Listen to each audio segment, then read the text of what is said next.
C Joseph Vijay எனும் நான்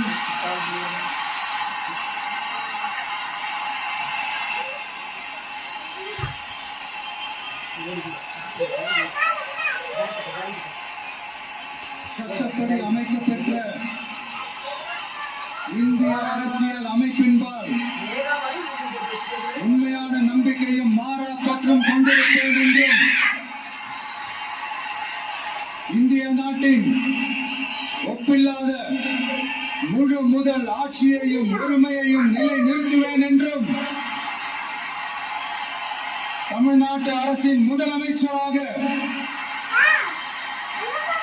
உண்மையாகவும் உளச்சான்றின்படியும் என் கடமைகளை நிறைவேற்றுவேன் என்றும்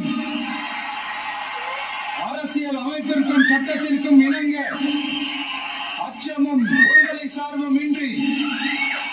விருப்பு வெறுப்பை விலக்கி பலதரப்பட்ட மக்கள் அனைவருக்கும் நேர்மையானதை செய்வேன் என்றும்